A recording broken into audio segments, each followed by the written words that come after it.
Moses assembled the whole Israelite community and said to them, "These are the things the Lord has commanded you to do. For 6 days, work is to be done, but the seventh day shall be your holy day, a day of Sabbath rest to the Lord.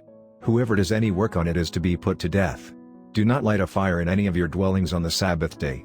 Moses said to the whole Israelite community, "This is what the Lord has commanded, from what you have, take an offering for the Lord. Everyone who is willing is to bring to the Lord an offering of gold, silver and bronze, blue, purple and scarlet yarn and fine linen, goat hair, ram skins dyed red and another type of durable leather, acacia wood, olive oil for the light, spices for the anointing oil and for the fragrant incense, and onyx stones and other gems to be mounted on the ephod and breastpiece. All who are skilled among you are to come and make everything the Lord has commanded, the tabernacle with its tent and its covering, clasps, frames, crossbars, posts and bases, the ark with its poles and the atonement cover and the curtain that shields it, the table with its poles and all its articles and the bread of the presence, the lampstand that is for light with its accessories, lamps and oil for the light, the altar of incense with its poles, the anointing oil and the fragrant incense, the curtain for the doorway at the entrance to the tabernacle, the altar of burnt offering with its bronze grating, its poles and all its utensils, the bronze basin with its stand, the curtains of the courtyard with its posts and bases, and the curtain for the entrance to the courtyard, the tent pegs for the tabernacle and for the courtyard, and their ropes, the woven garments worn for ministering in the sanctuary, both the sacred garments for Aaron the priest and the garments for his sons when they serve as priests. Then the whole Israelite community withdrew from Moses' presence, and everyone who was willing and whose heart moved them came and brought an offering to the Lord for the work on the tent of meeting, for all its service, and for the sacred garments. All who were willing, men and women alike, came and brought gold jewelry of all kinds, brooches, earrings, rings and ornaments. They all presented their gold as a wave offering to the Lord. Everyone who had blue, purple or scarlet yarn or fine linen, or goat hair, ram skins dyed red or the other durable leather brought them. Those presenting an offering of silver or bronze brought it as an offering to the Lord, and everyone who had acacia wood for any part of the work brought it. Every skilled woman spun with her hands and brought what she had spun, blue, purple or scarlet yarn or fine linen. And all the women who were willing and had the skill spun the goat hair. The leaders brought onyx stones and other gems to be mounted on the ephod and breastpiece. They also brought spices and olive oil for the light and for the anointing oil and for the fragrant incense for the light and for all the Israelite men and women who were willing brought to the Lord freewill offerings for all the work the Lord through Moses had commanded them to do. Then Moses said to the Israelites, "See, the Lord has chosen Bezalel son of Uri, the son of Hur, of the tribe of Judah, and he has filled him with the Spirit of God, with wisdom, with understanding, with knowledge and with all kinds of skills, to make artistic designs for work in gold, silver and bronze, to cut and set stones, to work in wood and to engage in all kinds of artistic crafts.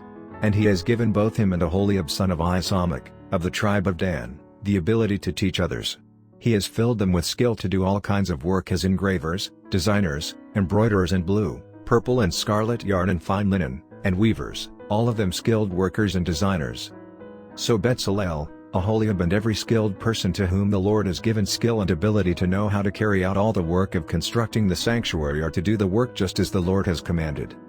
Then Moses summoned Bezalel and Aholiab and every skilled person to whom the Lord had given ability and who was willing to come and do the work. They received from Moses all the offerings the Israelites had brought to carry out the work of constructing the sanctuary. And the people continued to bring freewill offerings morning after morning. So all the skilled workers who were doing all the work on the sanctuary left what they were doing and said to Moses, "The people are bringing more than enough for doing the work the Lord commanded to be done." Then Moses gave an order and they sent this word throughout the camp, "No man or woman is to make anything else as an offering for the sanctuary." And so the people were restrained from bringing more, because what they already had was more than enough to do all the work. All those who were skilled among the workers made the tabernacle with 10 curtains of finely twisted linen and blue, purple and scarlet yarn, with cherubim woven into them by expert hands. All the curtains were the same size, 28 cubits long and 4 cubits wide. They joined 5 of the curtains together and did the same with the other 5. Then they made loops of blue material along the edge of the end curtain in one set, and the same was done with the end curtain in the other set. They also made 50 loops on one curtain and 50 loops on the end curtain of the other set, with the loops opposite each other. Then they made 50 gold clasps and used them to fasten the 2 sets of curtains together so that the tabernacle was a unit.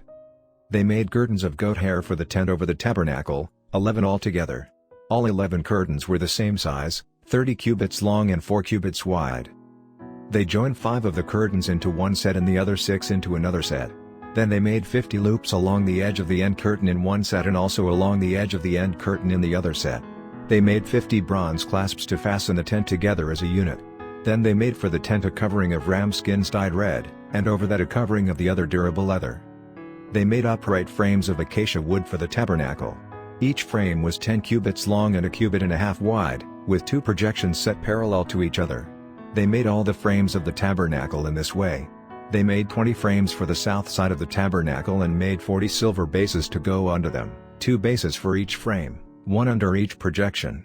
For the other side, the north side of the tabernacle, they made 20 frames and 40 silver bases, 2 under each frame. They made 6 frames for the far end, that is, the west end of the tabernacle, and 2 frames were made for the corners of the tabernacle at the far end. At these 2 corners the frames were double from the bottom all the way to the top and fitted into a single ring. Both were made alike. So there were 8 frames and 16 silver bases, 2 under each frame.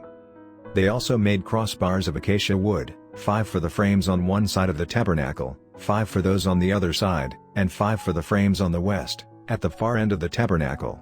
They made the center crossbar so that it extended from end to end at the middle of the frames. They overlaid the frames with gold and made gold rings to hold the crossbars. They also overlaid the crossbars with gold. They made the curtain of blue, purple and scarlet yarn and finely twisted linen, with cherubim woven into it by a skilled worker. They made 4 posts of acacia wood for it and overlaid them with gold. They made gold hooks for them and cast their 4 silver bases.